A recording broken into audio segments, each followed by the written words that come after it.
Dothan, Alabama has a coach, high school coach, who physically assaulted the assistant coach, and the head coach who did this receives virtually no penalty whatsoever.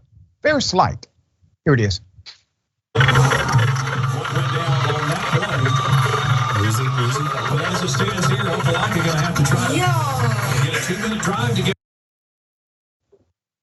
Let's put up the screenshot of that violent attack. The coach is doing that to one of his own coaches, okay? There's significant background to this story. Let's put his picture up full mass. You're looking at Dothan Wolves head football coach. His name is Jed Kennedy. Jed Kennedy, for the physical assault you just witnessed, will serve a whopping 1 week suspension. It's actually just 1 day when you look at the games that he has been suspended from. He will receive 1 week suspension for pushing an assistant coach to the ground during the game. There's even more background because we have some people on the ground in Dothan, Alabama that contacted us. According to Dothan City School Superintendent, Dr. Dennis Coey. Let's put his picture up. Dr. Dennis decided to give a press conference, not to advocate for the protocol and policy of the school. He did not do a press conference to announce him firing this coach. He did a press conference to support him. An investigation into the matter was made apparent to Dr. Dennis that this was, in his words, an isolated incident. That's what he said. It is an isolated incident and not indicative of the true character of Coach Kennedy, okay? Kennedy is said to have personal, professional, and financial consequences for the incident, and that any further actions of this nature will result in more extreme measures, according to the good doctor.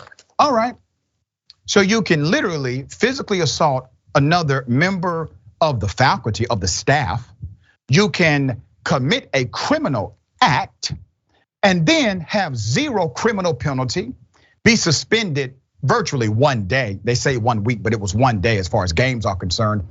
And then the superintendent, the guy in charge, will come to your defense. Now, how do you uphold a measure, a standard for students in that kind of environment?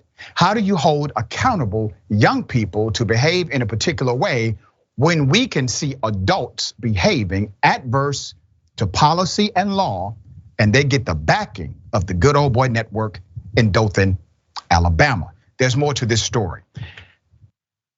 There's an anonymous individual in Dothan who sent us this message directly. Let's put it up. I was just told that there are 2 Black assistant coaches on Kennedy's staff that have been assaulted by the same coach. He says, assistant coach Turner was choked. Assistant coach Brune, not sure of the spelling of the last name, was struck. Also, I'm being told that Mr. Walker is autistic. His mental deficiency is well known and obvious to all. This info comes from someone very close to the Dothan High School athletic program. The person who sent me this is a citizen in very good standing with that community, very high standing in government himself. And he decided to contact us directly in order to set the record straight and give us more background to this, what he calls injustice. Let's put up a picture of the coach during his press conference where he was all just teary-eyed and shook up. During a tearful press conference, Kennedy made the following statement. On Friday night, I made a mistake I will never forget. A huge mistake, and there is no excuse for it. I have apologized to those involved and taken measures to ensure they will not happen again. What's a possible motive for the reason this coach remains employed and without criminal penalty? This is Kennedy's first season, Coach Kennedy's first season as the school's head coach. He has 14 previous seasons as the head coach or head coaching experience at 5 different schools. where he was 115 wins, only 47 losses. Kennedy also coached in Wisconsin, where he made 3 state finals, winning one in 2011. There it is. There it is. As long as you're winning, coach, you can physically assault individuals on your team. You can do criminal activity in front of the world, in front of the students, in front of the parents, and there's no penalty. You can do this, coach, because you're a winner, but the students are losing. That lesson was a horrible lesson for them to learn. That rules do not apply to individuals like the coach, because the coach can win a football game at a high school stadium. Once again, put the screenshot up.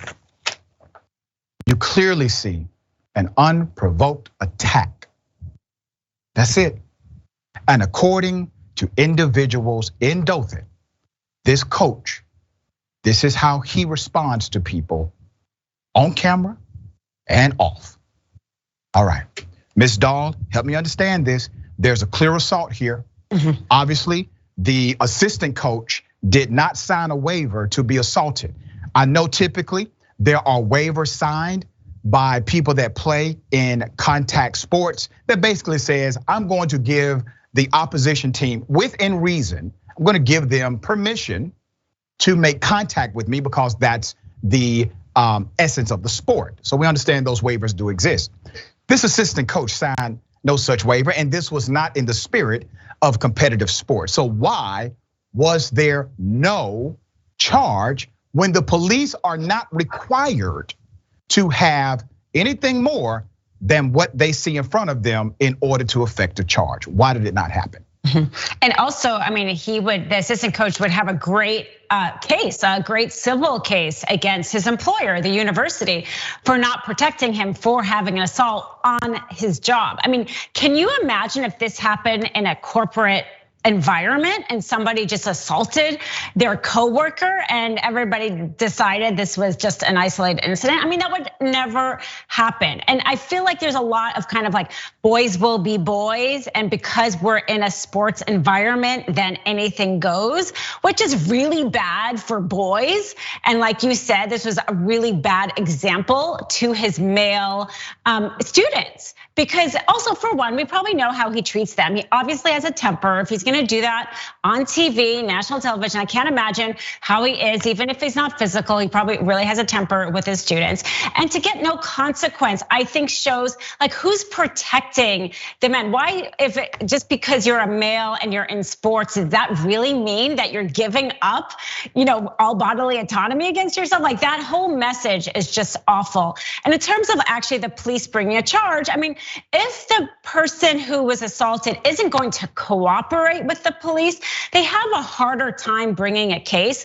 It's not impossible, but it's a harder time. I don't know if they even interviewed the assistant coach to find out if he wanted to cooperate. They certainly should have done that. Everybody saw that. That would have been, lapse of their duty if they didn't at least look into it. Yeah, and there's no evidence of any exhaustive investigation. There's no evidence that this was taken seriously in the beginning, nor now.